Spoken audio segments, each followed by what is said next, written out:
വിഴിഞ്ഞം ഓഹരി കൈമാറ്റത്തിലും ദിവ്യ എസ് അയ്യരുടെ സ്ഥാനമാറ്റത്തിലും സിപിഎമ്മിലെ ഭിന്നത പുറത്തുവരുന്നു.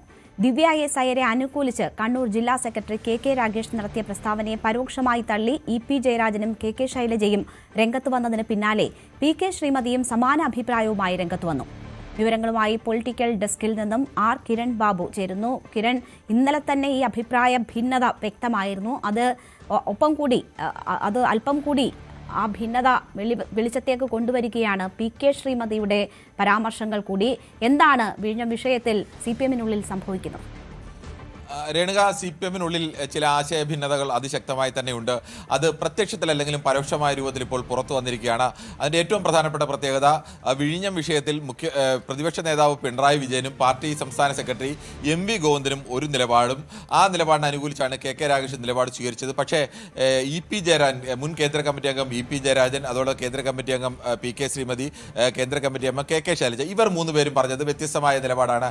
ഫലത്തിൽ അത് അങ്ങനെ വ്യത്യാസമുണ്ടോ എന്ന് ചോദിച്ചാൽ വേണമെങ്കിൽ ഏത് തരത്തിലും വ്യാഖ്യാനിക്കാൻ കഴിയുന്ന രീതിയിലാണ് അഭിപ്രായം പറഞ്ഞത്.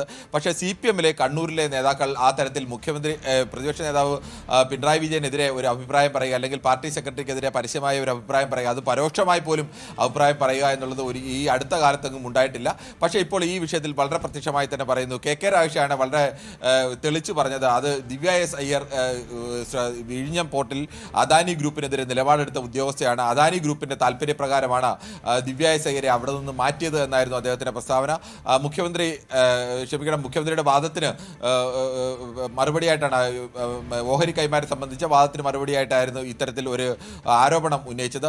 ഇത് പ്രതിപക്ഷ നേതാവ് പിണറായി വിജയനും അങ്ങനെ ആരെങ്കിലും പറഞ്ഞാൽ മാറ്റുന്നവരാണോ ആ കഴിഞ്ഞ സർക്കാർ എന്നുള്ള ഒരു ചോദ്യം ചോദിച്ച് ആ പരോക്ഷമായി ആ രാഗേഷിന്റെ വാദത്തെ അംഗീകരിക്കുകയും ചെയ്തിരുന്നു.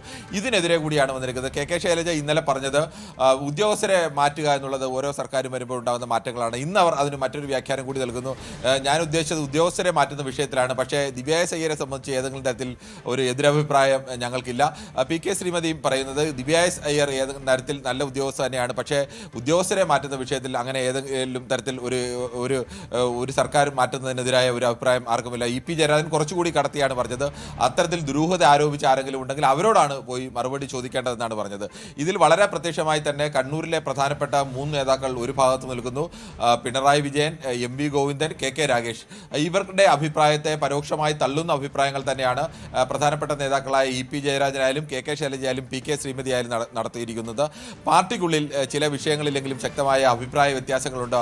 അങ്ങനെ പിണറായി വിജയനോ എം.വി. ഗോവിന്ദനോ ഒരു അഭിപ്രായം പറഞ്ഞാൽ അതിനൊപ്പ് എല്ലാവരും പറയും എന്നുള്ള ഒരു നിലയിൽ നിന്ന് മാറ്റമുണ്ടായിരിക്കുന്നു എന്നതിൻ്റെ ഒരു തെളിവ് കൂടിയാണ് ഇവർ അഭിപ്രായം പറഞ്ഞിരിക്കുന്നത്. പക്ഷേ ഏതെങ്കിലും തരത്തിൽ ഇതിനെതിരെ പാർട്ടിയിൽ ഒരു ചോദ്യം വന്നാൽ അതിന് മറുപടി പറയാൻ തക്ക രീതിയിൽ കൂടി ആ തരത്തിൽ കൂടി വ്യാഖ്യാനിക്കാൻ കഴിയുന്ന രീതിയിലാണ് ഈ 3 പേരും മറുപടി പറഞ്ഞിരിക്കുന്നത്. അതിൽ ഇ.പി. ജയരാജൻ മാത്രമാണ് കുറച്ച് കടത്തി പറഞ്ഞത്. അങ്ങനെ ആരോപണം ആരെങ്കിലും ഉന്നയിച്ചിട്ടുണ്ടെങ്കിൽ അവരോട് പോയി ചോദിക്കൂ, തനിക്ക് ഇതിലൊന്നും ബന്ധമില്ല എന്നുള്ള മട്ടിൽ തന്നെ കടന്നു പറഞ്ഞത്.